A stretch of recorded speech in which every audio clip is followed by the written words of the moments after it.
Halo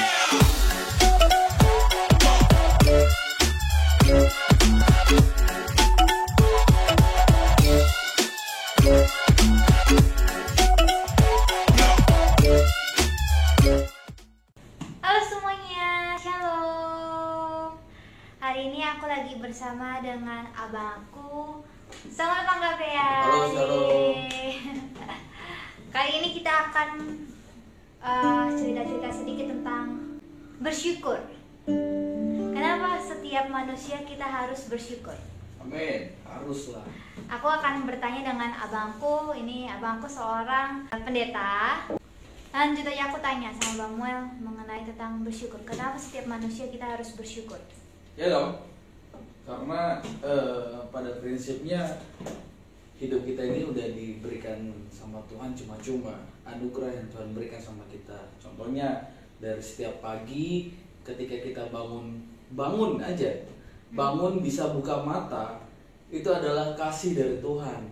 Coba bayangkan ketika kita sebagai manusia bangun, mata kita lihat itu gelap semua. Nah, terlepas nanti di ujung kita juga harus tetap bersyukur apapun yang terjadi dalam hidup ini, ya kan? Tapi setidaknya kalau kita masih bisa nonton live di Instagramnya Clara, ya kita harus bersyukur walaupun dalam arti uang kita lagi tipis, Kak, bayar kos-kosan lagi susah, Kak, buat makan hari ini susah, aku belum bekerja, atau bahkan banyak sekali orang-orang di sekitar saya ya, sekitarku, khususnya di Surabaya, yang mengalami namanya PHK, Iya. pemutusan kerja kan. Ya kita tahu bahwa saat ini corona atau virus ini membuat sistem perekonomian bukan Indonesia aja, dunia terguncang. Tapi kita sebagai anak Tuhan, sebagai yang tahu kebenaran firman Tuhan, kita harus menghidupkan itu. Jangan cuma cakap sebagai pendengar, jangan cuma ibadah, datang dengar firman, terus pulang lupa firman, atau bahkan kita nggak jadi pelaku firman. Karena dikatakan apa? Bersyukurlah, bersukacitalah senantiasa. Jadi apapun yang terjadi dalam hidupku ini, dalam hidup kita ini harus bersyukur. Makanya ada lagu kan, apapun yang terjadi di dalam hidupku Selalu ku bisa kali nyanyi sekali. Apapun yang terjadi di dalam hidupku, selalu ku berkata, Tuhan Yesus baik. Ku rindu selalu menyerahkanmu. Tetap bersyukur apapun yang terjadi ya. Tapi bagaimana kalau misalkan kita dalam kondisi yang memang sangat terpuruk sekali, bahkan kita nggak bisa mengutarakannya itu. Bagaimana caranya kita supaya tetap bisa mengucap syukur kepada Tuhan? Ingat firman Tuhan.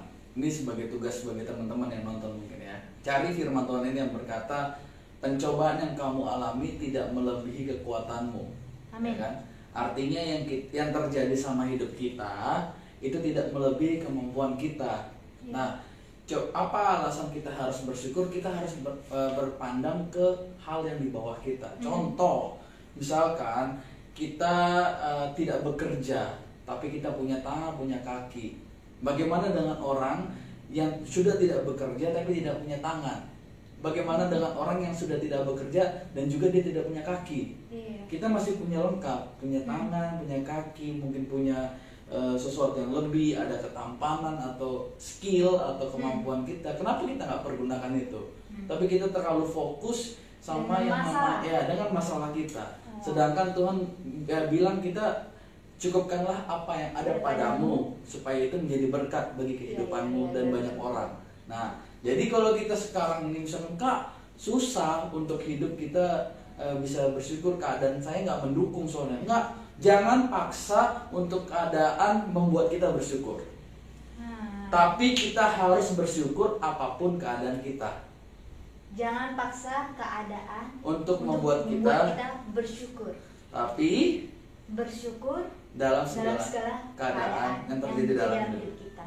Jadi kalau kita bagus banget. Jadi kita jangan terkungkung, artinya apa ya?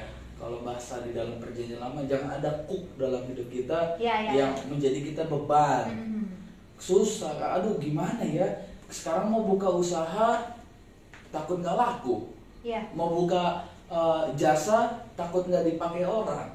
Nah banyak kan sekarang banyak yang orang-orang yang sekarang ini membuat lapangan usaha-usaha baru, seperti yang tadinya nggak pernah masak jadi masak supaya bisa dijual, ya kan? Artinya keadaan juga membuat kita berubah. Nah, saya bersyukur keadaan ini banyak sekali hal yang bisa berubah hidup manusia.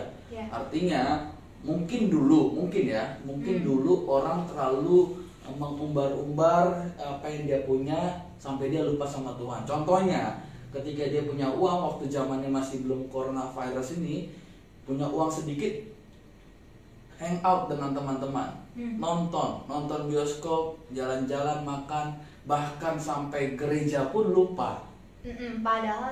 Padahal keadaan sekarang ini ya semua ditekan dari segi pekerjaan, segi ekonomi. Jadi bahkan kita harus ingat lagi, apa sih tujuan hidup kita ini? Kalau untuk memuaskan kedagingan kan bukan tempat kita selamanya di dunia ini. Tapi kita harus menyenangkan hati Tuhan supaya kita nanti akan siap bertemu dengan Tuhan. Gitu. Ingat apa yang menjadi tujuan hidup kita. Ya, ini ada yang bertanya nih dari Bila Agustin.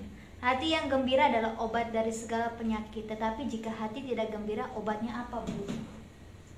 Hati yang gembira adalah obat dari segala obat. Ya, firman Tuhan juga berkata demikian. Jadi hati yang gembira adalah obat dari segala obat yang ada dan yang kita makan. Nah, bagaimana kita bisa mencapai kegembiraan dalam hati kita?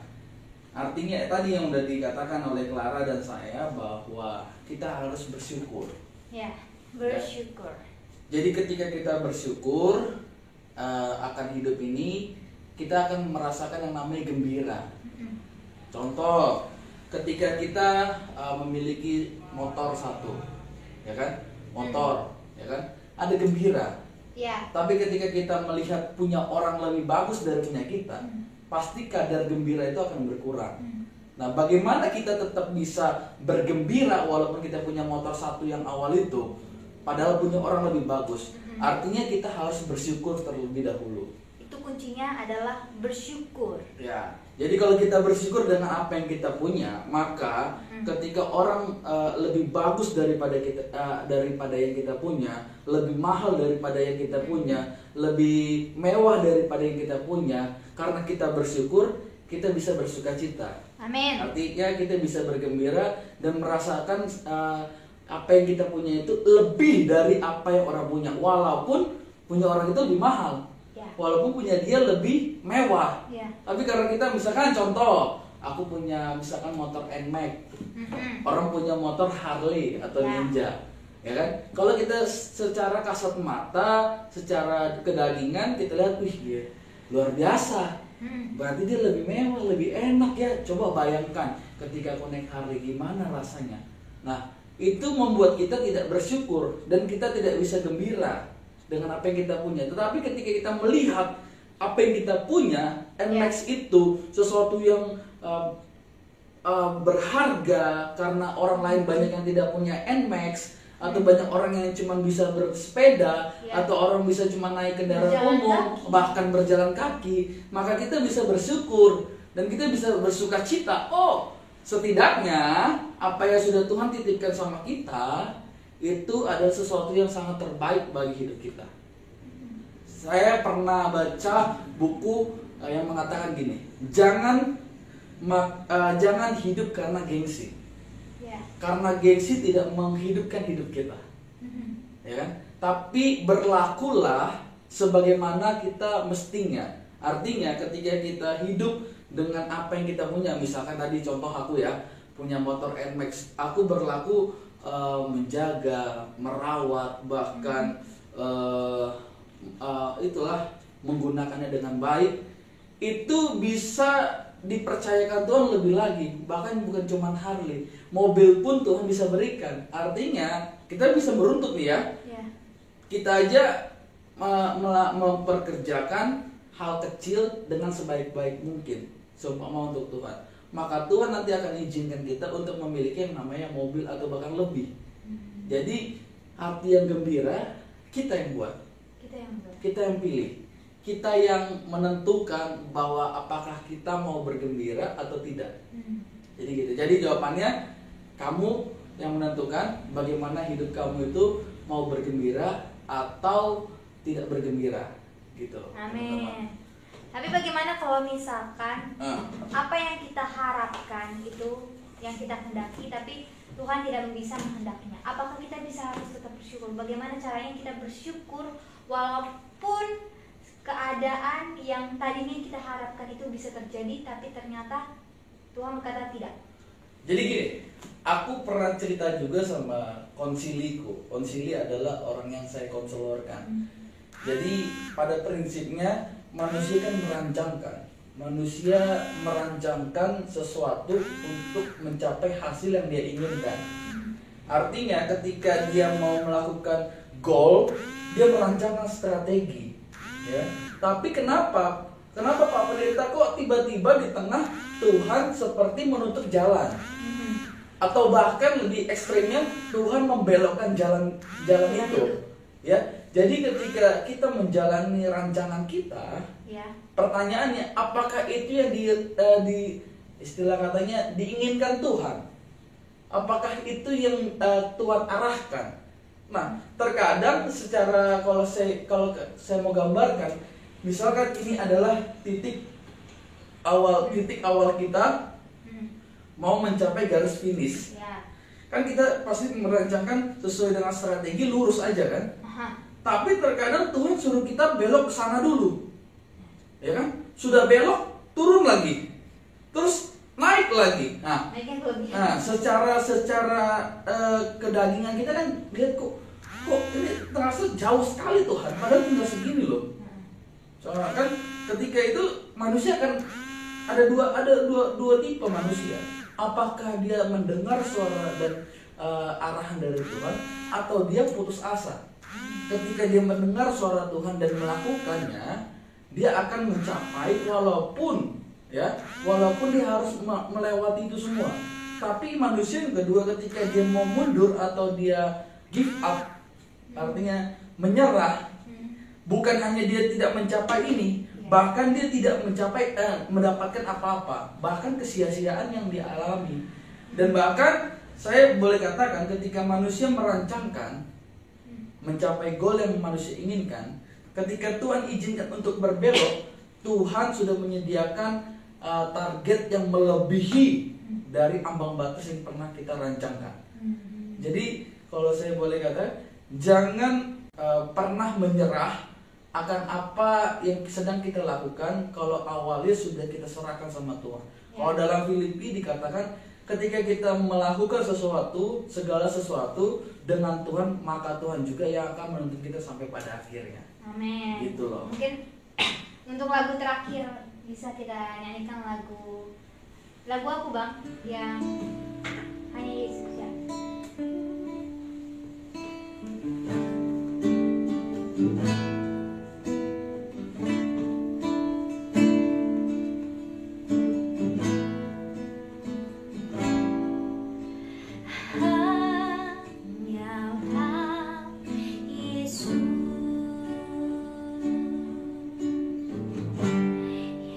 Tahu setiap persoalan.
persoalan, Dia yang mengerti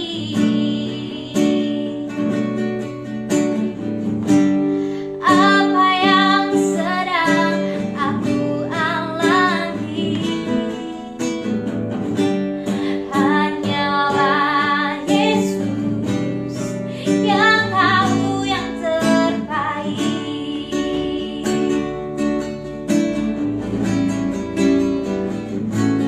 Tiada yang sepertimu, Kau tahu apa yang tak ku mengerti. Tiada yang sepertimu, Kau tahu apa yang tak ku mengerti. Satu yang ku tahu, rancanganmu atasku yang terindah dan terbaik bagiku.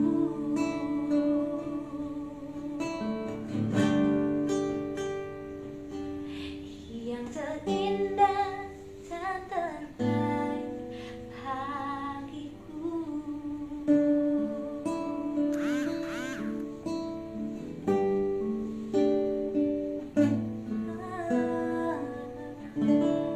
Amin. Amin. Yang terindah, yang Dan terbaik bagi bagiku. Tuhan, bagi kita. Bagi kita dari Tuhan. Dari Tuhan. Amin. Oke, pesan aja untuk anak muda, bagaimana supaya tetap bersyukur apapun yang terjadi. Buat anak muda, pesan saya untuk selalu tetap bersyukur adalah kita harus menaruh standar hidup kita sesuai dengan firman Tuhan. Jangan menaruh standar apa yang dikatakan oleh dunia. Karena dunia mengatakan ketika kita nggak memiliki sesuai dengan yang dunia punya, maka standar hidup kita akan jauh seperti yang dunia pingin, yang dunia inginkan. Tapi ketika kita menaruh standar hidup kita sesuai dengan standarnya surgawi, standarnya Tuhan, maka dunia pun akan melihat, wow, luar biasa anak ini.